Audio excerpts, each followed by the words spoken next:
Welcome everyone to the writing workshop lesson for Tuesday, December 8th, 2020. Before we get started, let's make sure that you have all the materials you will need. You're going to need your pencil, your writing journal, and your rough draft. If you don't have these materials, go ahead and pause the video to collect them now, and then come back and press play. Okay, now that you have everything that you need, let's go ahead and get started. Our objectives for this lesson are: I will explain pronoun, subordinating clauses, and complex sentence usage. We will recognize how to edit text with pronoun usage and subordinating conjunctions. You will then edit your draft focusing on pronoun and subordinating conjunction usage.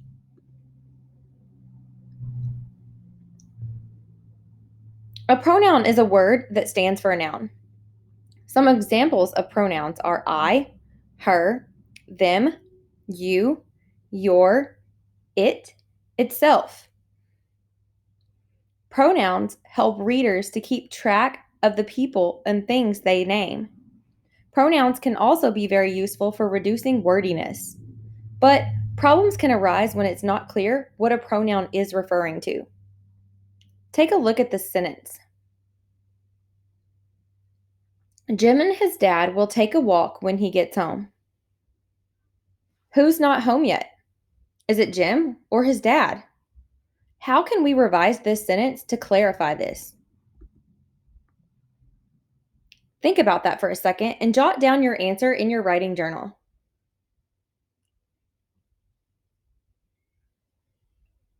Now that you've written down how you think we can revise, let me tell you what I'm thinking. Jim and his dad will take a walk when his dad gets home. Or I could even edit it to say, when Jim gets home, he will take a walk with his dad. The writer can revise the sentence to use different proper nouns depending on the point the writer is trying to make.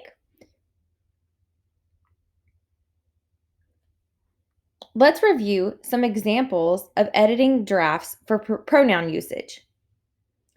While we go over each set of sentences that were edited, pay close attention to the pronoun usage. In this first set of sentences, it reads, Tom and Angelo talked. Then he made his choice.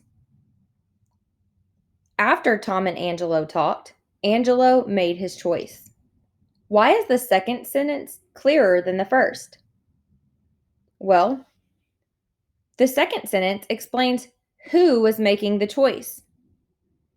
Within the first sentence, the reader could not tell who was making the choice. It was clarified by changing the pronoun out and placing Angelo in its place. This ensured that the reader could understand what the writer was meaning. In the second set of sentences, it reads, Sophia and her friend Maria went for a walk. She decided to stop for some water.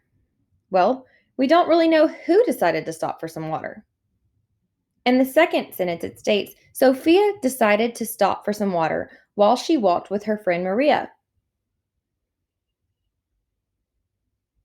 The first sentence is confusing because we were not able to tell who decided to stop for water. In the second sentence, in this case, the writer edited the sentence to express who stopped for water and helped the reader by removing the pronoun so that the sentence was more easily understood. The pronoun was replaced with the name Sophia.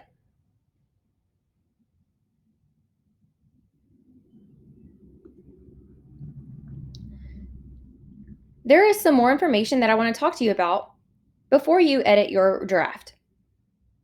A sentence is a complete thought with a subject and a predicate.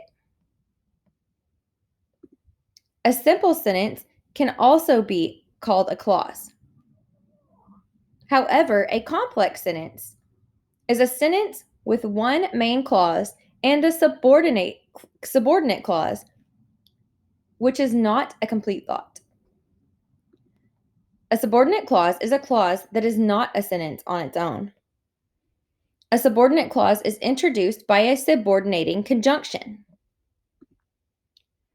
A subordinating conjunction is a word that acts as a transition and begins a subordinate clause. Take some time now to pause the lesson and jot these definitions down into your writing journal. They may help you in the future. You can write them down in your writing journal for safekeeping.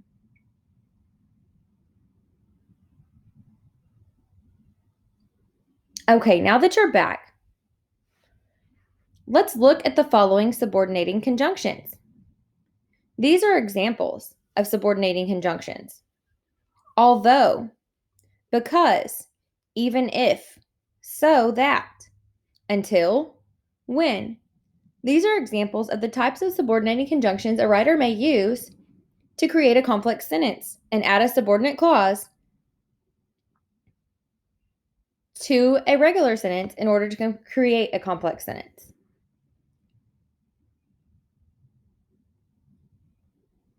Can you think of any subordinating conjunctions? If so, you can write them down in your journal.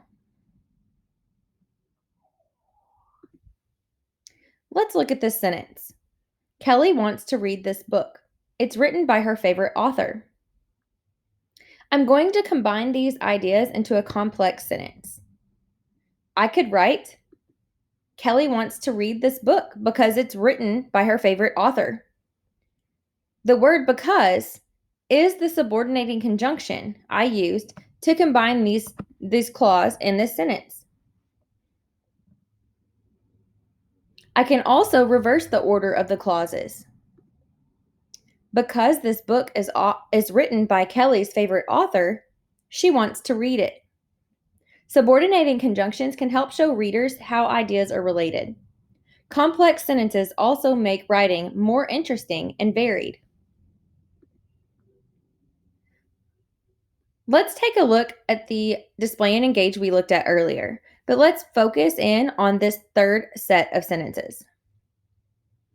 The doorbell and the phone rang at the same time. Mabel ran to answer it. When the doorbell and phone rang at the same time, Mabel ran to answer it. In this first sentence, if you look at the second part of these sentences, it says Mabel ran to answer it. Well, as a reader, I would not know what Mabel was running to answer. It would be more confusing than reading this second set of sentences here. The second set of sentences is much more easily to understand. The second sentence combines the subordinating clause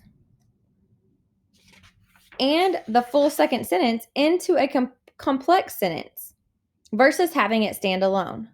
Remember, a subordinating clause is not a full sentence on its own and cannot act as a full thought.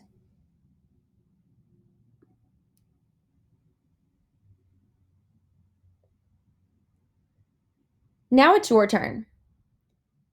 Take a look at your draft. Check pronoun and subordinating conjunction usage. See if there are areas that a proper noun would make more sense to the reader. Make sure that your sentences are a full thought, and if not, see how you can maybe create a complex sentence to get the point across to your reader.